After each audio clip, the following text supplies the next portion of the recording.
పత్రికేయ మిత్రులకి నమస్కారం. Print and electronic media. నా పేరు Basavaraj Srinivas, Telangana Brahmana Sankshema Parishad chairman, Brahman organisations for social services chief coordinator. అదేవిధంగా వివిధ బ్రాహ్మణ సంఘాల ప్రముఖులు ఈరోజు రావడం జరిగింది. వారిలో నందిరాజు లక్ష్మీనారాయణ గారు, Brahmana welfare association Vanasthalipuram, Y Srinivasarao గారు, బోడుప్పల్ బ్రాహ్మణ సంఘం, నాగరాజు గారు, మూర్తి గారు, ప్రదీప్ వెల్దండ గారు, కైలాష్ గారు, అదేవిధంగా పంచగంగేశ్వర్ గారు, కూకట్పల్లి బ్రాహ్మణ సంఘం, అదేవిధంగా ఆలూరి గారు, గోపీకృష్ణమాచార్యులు, ఎంవి శాస్త్రి గారు, బిహెచ్ఎల్ బ్రాహ్మణ సంఘం, ఎస్వి శర్మ గారు, కోసూరు ప్రసాద్ గారు ఖమ్మం నుంచి వచ్చారు. అదేవిధంగా ఇవాళ ఈ ప్రెస్ మీట్ పెట్టడానికి కారణం ఏంటంటే, అయోధ్య రామాలయంలో చందా చోర్స్ అంటే డొనేషన్ థీవ్స్, వారిని తీవ్రంగా శిక్షించాలి అనే ఉద్దేశంతో ఈ ప్రెస్ మీట్ పెట్టడం జరిగింది. ముఖ్యంగా బ్రాహ్మణ సంఘాలు ఎందుకు పెట్టినాయి అనంటే, హిందూ ధర్మాన్ అనే ఒక రథానికి రథసారథులు బ్రాహ్మణులు. కాశ్మీర్ నుంచి కన్యాకుమారి దాకా బ్రాహ్మణులందరూ ఈ యొక్క చర్యని తీవ్రంగా ఖండిస్తూ ఇక్కడితోనే మేము తెలంగాణ నుంచి స్టార్ట్ చేశాం. మీకు తెలుసు, ఈ రాముడు గుళ్ళు అనేవి మన తాతలు తండ్రులప్పటి నుంచి ప్రతి ఊర్లో రామాలయం అనేది ఉండేది, హనుమంతుడి గుడి ఉండేది. ఈ పురాతన కాలం నుంచి వస్తున్న రామాలయాలు ఎందుకు ఊర్లలో ఉన్నాయంటే, రాముడి యొక్క గుణగణాలని ప్రజలు అలవర్చుకోవాలనే ఉద్దేశంతోనే ఆ రోజు గుళ్ళు కట్టడం జరిగింది. పితృవాక్య పరిపాలన రాముడి లక్షణం, మొదటి లక్షణం. ఏకపత్ని వ్రతుడు రాముడి లక్షణం. రామరాజ్యం కావాలని మనందరం కోరుకుంటుంటాం. రామరాజ్యం అంటే రామరాజ్యంలో దొంగతనాలు ఉండవు. ఈ డొనేషన్ దొంగతనాలు ఘోరమైన చర్య ఇది. రామరాజ్యంలో దొంగతనాలు ఉండవు. భార్య ఎదుట భర్త చనిపోవటం అనేది ఉండదు. అందరూ ప్రజలు సుఖ సంతోషాలతో ఉంటారు. ఇది నేర్చుకోవటానికే మనము ఈ రామాలయాలు పూర్వకాలంలో ప్రతి ఊర్లో కూడా మనం నిర్మించుకోవటం జరిగింది. ఆ రాముడు క్వాలిటీస్ అవి. ఇప్పుడు ఎట్లయిపోయిందంటే, చాలా రోజుల తర్వాత జై శ్రీరామ్ అనే స్లోగను, జై శ్రీరామ్ అని స్లోగన్ చెప్పేవాళ్ళు కానీ దానికి రాముడి లక్షణాలు పాటించే వాళ్ళే ఆ స్లోగన్ చెప్పాలనేది నా ఉద్దేశం. దీన్ని పొలిటిసైజ్ చేయకూడదు. రాముడు అందరివాడు, అందరు హిందువుల దేవుడు రాముడు. రాముడు మర్యాద పురుషోత్తముడు. అంటే ఒక బ్యానర్ వేసుకొని ఆ బ్యానర్ మీద రాముడు ఫోటో, లేకపోతే శ్రీకృష్ణుడు తలకాయ తీసేసి అక్కడ ఒక ఫోటో పెట్టుకోవటం.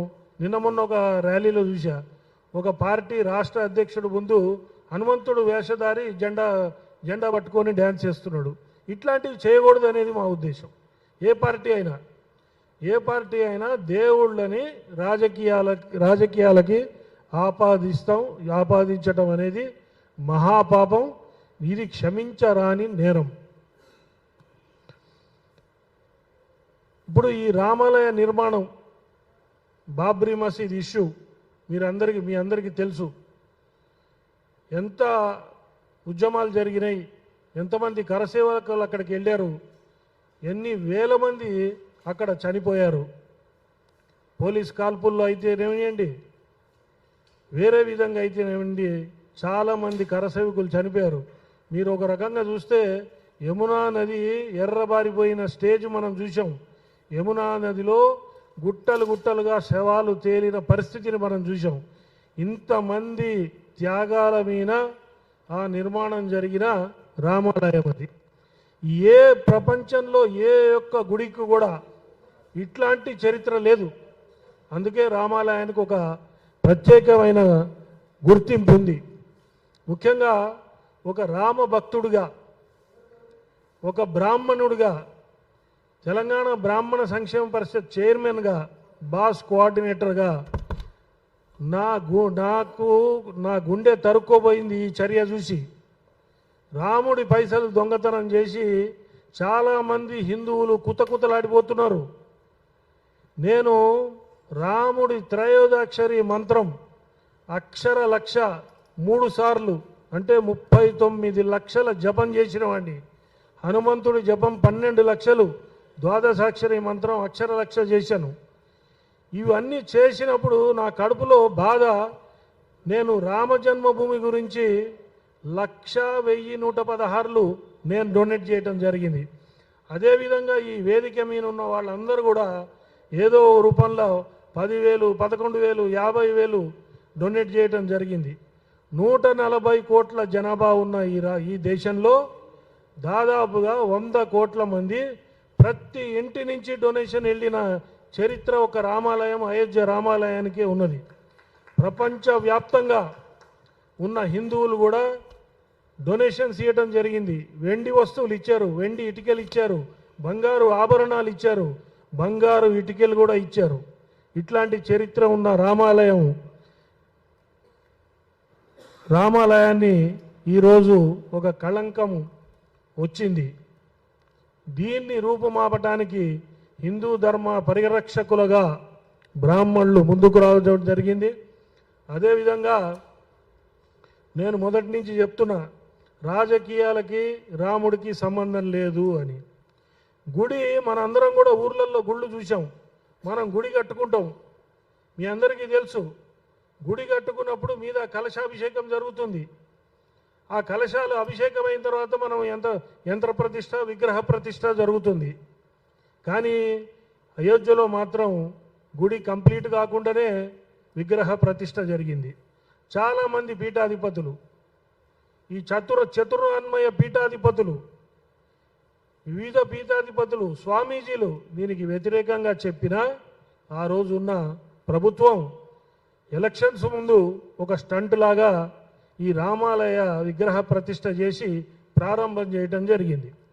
ఇది జరిగిన తర్వాత ఇది ఒక గుడి నిర్మాణంలో, మర్యాద పురుషోత్తముడైన రాముడి నిర్మాణంలో ఇది ఒక కళంకంగా భావించి చాలామంది స్వామీజీలు, పీఠాధిపతులు చిన్మయ ట్రస్ట్ పేరు మీద అయోధ్యలో 40 రోజులు, అంటే కేసీఆర్ గారు చేసిన ఆయుధ చండీ యాగం కంటే కూడా 10 రెట్లు పెద్దది, అట్లాంటి యాగం అక్కడ తలబెట్టి 40 రోజుల పాటు ఒక ఎకరంలో వేసిన యాగశాలలో 1,200 మంది ఋత్వికులు జపం చేస్తూ ఒక యంత్రాన్ని, కంచి స్వామీజీ ఒక యంత్రాన్ని తయారు చేసి దాన్ని రోడ్డు మార్గం ద్వారా కంచి నుంచి అయోధ్యకు తీసుకురావడం జరిగింది. ఈ యాగ ఫలితం అంతా కూడా, యాగ శక్తిని అంతా ఆ యంత్రంలో ప్రతిష్ఠించి ఆ యంత్రాన్ని రామాలయంలో పెడితే కొంచెం మంచిది, ప్రపంచానికి మంచిది, దేశానికి మంచిది అనే ఉద్దేశంతో వారు ఆ కార్యక్రమం చేయడం జరిగింది. ఆ యాగానికి అడ్డంకులు తలబెట్టారు. అక్కడ యాగానికి ఋత్వికులకి భోజన సదుపాయాలు లేకుండా చేశారు. అదేవిధంగా యంత్రాన్ని కూడా యాగశాలలోకి రానియకుండా ఆపిపెట్టి మొన్నీ మధ్య ఆ యంత్రాన్ని గుళ్ళో మొదటి ఫ్లోర్లో రామ పరివారం ఉన్న చోట ఒక షో పీస్గా ఆ యంత్రాన్ని పెట్టడం జరిగింది. యంత్రం అనేది మీ అందరికీ తెలుసు, మాకు తెలుసు చాలా క్లియర్గా. యంత్రానికి యాగ ఫలం శక్తినిచ్చి ఆ యంత్రాన్ని రాముడు ముందు ప్రతిష్ఠిస్తే మనకి తిరుపతిలో కూడా శ్రీచక్రం ఆదిశంకర్ల వారు పెట్టారు. అట్లనే యంత్ర ప్రతిష్ఠ జరిగితే, రోజు యంత్రానికి పూజ జరిగితే ఈ దేశానికి, ప్రపంచానికి మంచిదనే ఉద్దేశంతో చేస్తే దానికి కూడా వ్యతిరేకం చేయడం జరిగింది అక్కడ ఉన్న ట్రస్ట్ వాళ్ళు. అదేవిధంగా యాగం చేస్తే ప్రజల దర్శనార్థం మనం ఎక్కడ యాగం చేసినా నలుగురిని పిలిచి భోజనాలు పెడతాం. అంటే యాగంలో దశాంశం తర్పణం, దశాంశం అన్నదానం, ఇట్లా ఒక ప్రొసీజర్ ఉంటుంది. ఆ ప్రొసీజర్లో ప్రజలను లోపలికి రానియలేదు. యాగ ప్రదక్షిణకి అవకాశం కల్పించలేదు. ఇట్లాంటి కార్యక్రమాలన్నీ ఆ ట్రస్ట్ వాళ్ళు చేసి అప్పుడే మేము ఆ యాగశాలలో నేను కూడా ఆ యాగానికి అటెండ్ కావడం జరిగింది. అప్పుడే ఇక్కడ దుర్మార్గం జరుగుతున్నదనే విషయం మాకు తెలిసింది. తెలిసిన ఒక సామాన్యుడిగా నేను ఎవరికి చెప్పగలుగుతాను? అదే పరిస్థితిలో రాముడే దండం పెట్టుకున్న రాముడికి ఇక్కడ జరుగుతున్న దోపిడీని మీరే బయట పెట్టాలని. అది ఎట్లా బయటపడిందో ఆ భగవంతుడికి తెలుసు. కానీ నాకున్న అవగాహన ఈ నెంబర్ 1 నెంబర్ 2 పొజిషన్లో ఎవరో ఇద్దరుండి ఒక ఆయన్ని బ్లేమ్ చేయడానికి ఇంకోళ్ళు బయట పెట్టారనేది అక్కడ లోకల్గా చెప్పుకుంటున్న వాదన. ఏదేమున్నా కూడా ఇవాళ దొంగతనం బయటపడింది. రాముడి టికెట్లు ప్రింట్ చేసి టికెట్లు కూడా అమ్ముకున్నారు, డూప్లికేట్ టికెట్లు. రోజు కౌంట్ చేయాలి పైసలు. అక్కడ సీసీ కెమెరాలకు అడ్డబడి పైసలు ఎత్తుకొని పోయారు. బాత్రూంలలో దాచిపెట్టడం, తర్వాత పోయి వెళ్ళిపోవటం. వాళ్ళకి చెకింగ్ లేదు ఈ ట్రస్ట్ సభ్యులకి. అదేవిధంగా ఈ పైసలన్నీ తీసుకుపోయి వాళ్ళు బయట అయాషీలు చేయటం, పెద్ద పెద్ద విల్లాస్ కొనుక్కోవటం, స్టాక్ ఎక్స్చేంజ్ల్లో ఇన్వెస్ట్మెంట్ చేయటం, ఇట్లాంటి కార్యక్రమాలు కూడా చేశారు. నేను అడుగుతున్న, ఉత్తరప్రదేశ్లో ఏ దుర్మార్గం జరిగినా రాత్రికి రాత్రికి బుల్డోజర్ వస్తుంది కదా, మరి ఈ రాముడి పైసలు దొబ్బేసిన వాళ్ళ దగ్గర విల్లాల దగ్గరికి బుల్డోజర్ ఎందుకు రాలేదు? ఇది ప్రశ్న. ఈ ప్రశ్నకి సమాధానం చెప్పాల్సిన అవసరం ఉంది. సిట్ విచారణ మీ అందరికీ తెలుసు. సిట్ అనేది గవర్నమెంట్ ఆఫ్ ఉత్తరప్రదేశ్ చేస్తుంది. వాళ్ళు గవర్నమెంట్ ఎట్లా తలుచుకుంటే అట్లనే సిట్ రిపోర్ట్ ఉంటుంది, కానీ దీనివల్ల ఎటువంటి లాభం లేదు. అందుకని దీనికి ఒక సిట్టింగ్ సుప్రీంకోర్టు జడ్జి ద్వారా దీన్ని విచారణ చేయించడం, సిబిఐ ఎంక్వైరీ చేయడం, ఇట్లాంటివి చేయాలని చెప్పి కూడా మేమందరం డిమాండ్ చేస్తున్నాం. తర్వాత మీరు షిరిడీలో చూసుకున్న, తిరుపతిలో చూసుకున్న, అక్కడ కూడా వెండి ఆభరణాలు, బంగారు ఆభరణాలు మనం హుండీల్లో వేస్తుంటాం. ఇవన్నీ ఏం చేస్తారంటే అది కరగబెడతారు. వాటిని కరగబెట్టి అక్కడే ఉన్న బ్యాంకుల్లో డిపాజిట్ చేస్తారు. మరి అయోధ్యకు వచ్చిన వెండి వస్తువులు కానీ బంగారు వస్తువులు కానీ టన్నుల కొద్దీ స్పెషల్ ఫ్లైట్లలో పోయి కర్ణాటకలో కరగబెట్టారు. ఎందుకు కర్ణాటకలో కరగబెట్టాల్సి వచ్చింది? అవి కడ్డీలుగా మార్చి అమ్ముకున్నారా అనే డౌటు ఈరోజు భక్తులందరూ మనస్సుల్లో ఉంది. దీన్ని క్లారిఫై చేయాల్సిన అవసరం ఆ ఎంక్వైరీ చేసే టీంకి ఉన్నదని చెప్పి ఈ సందర్భంగా మీ అందరికీ తెలియజేస్తున్నాను. అయితే మనము టీటీడీలో చూస్తుంటాం, ఇవాళ హుండీలో పడ్డ పైసలు రేపొద్దున్నే పేపర్లో వస్తుంది, టీవీలలో వస్తుంది. ఇవాళ 3,75,000 వచ్చినాయి, లేకపోతే 4,10,000 వచ్చినాయి. ఒక్కొక్కసారి 3,70,00,000, 4,80,00,000, ఒక్కొక్కసారి 5 కోట్ల పైన వస్తున్నాయని ఏ రోజు ఆ రోజు లెక్క చూపెట్టడం జరుగుతుంది. ఇట్లాంటి లెక్క అక్కడ జరగలేదు. జరగనప్పుడు ఏమైనా ఆ పైసలు? దీని మీద కూడా ఆలోచించాలి. దీన్ని ఈ ప్రెస్ మీట్ ద్వారా అన్ని రాష్ట్రాల్లో ఉన్న బ్రాహ్మణ సంఘాలు, అన్ని జిల్లాల్లో ఉన్న బ్రాహ్మణ సంఘాలు దీన్ని మీడియా ద్వారా ప్రపంచానికి తెలియజేయాలి. ఇది దేశవ్యాప్త ఉద్యమంగా మలచాలి. అందరూ దీంట్లో ఇన్వాల్వ్ కావాలి. అందరూ రామభక్తులందరూ ఒకతాటి మీదకి రావాలని చెప్పి ఈ వేదిక ద్వారా మీ అందరినీ ప్రార్థిస్తూ,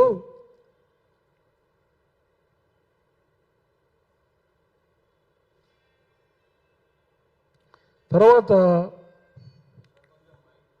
టీటీడీలో మీరు చూస్తుంటారు, తిరుమల దేవస్థానం కానివ్వండి, మన పీఠాలు కానివ్వండి, అక్కడ వాళ్ళకు వచ్చిన పైసలతోని ఒక హాస్పిటల్స్ కానివ్వండి, లేదంటే స్కూల్స్, యూనివర్సిటీలు, అంటే ప్రజలకు ఉపయోగపడే కార్యక్రమాలు జరుగుతాయి. టీటీడీ ద్వారా కూడా చాలా జరుగుతాయి. ఇక్కడ రామజన్మభూమిలో అట్లాంటి యాక్టివిటీస్ మనం ఎక్కడ చూడలేదు. మీరు అందరూ చూడండి, దాదాపుగా ఒక 100 కోట్ల మంది డొనేషన్లు ఇచ్చారంటే ఇంటికి యావరేజ్ 300 వేసుకోండి, ఎక్కువ అవసరం లేదు. నేను 1,116 ఇచ్చా. బంగారు ఇటుకలు, వెండి ఇటుకలు కోట్లు ఇచ్చిన వాళ్ళు ఉన్నారు, 10,000 ఇచ్చిన వాళ్ళు ఉన్నారు. ఇంటికి 100 రూపాయలు యావరేజ్ తీసుకున్నా, 300 తీసుకున్నా కూడా ఇది 30,000 కోట్ల డొనేషన్ వచ్చిన చరిత్ర ఉంది. కానీ చూపెట్టేది 3,500 కోట్లు చూపెడుతున్నారు. దీని మీద కూడా ఆడిట్ జరగాలి. అంటే ఏదైనా ఎపెక్స్ బాడీ ఏదైనా ఉంటే ఆడిట్లో ఆ ఎపెక్స్ బాడీ ద్వారా ఆడిట్ జరిగి ఇది చాలా పెద్ద స్కాము, 100 కోట్ల మంది హిందువుల మనోభావాల్ని దెబ్బతీసిన స్కామ్ కాబట్టి దీన్ని చాలా తీవ్రమైన చర్యగా తీసుకొని సిబిఐ ఎంక్వైరీ లేకపోతే సుప్రీంకోర్టు సిట్టింగ్ జడ్జి ద్వారా ఎంక్వైరీ హైయెస్ట్ బాడీ ద్వారా ఎంక్వైరీ చేయించాలని డిమాండ్ చేస్తూ ఇప్పుడు డైవర్షన్ పాలిటిక్స్ మనందరం చూస్తున్నాం. ఈ ఇష్యూను కూడా డైవర్ట్ చేయడానికి ఇది హిందువుల మనోభావాలను దెబ్బతీసింది.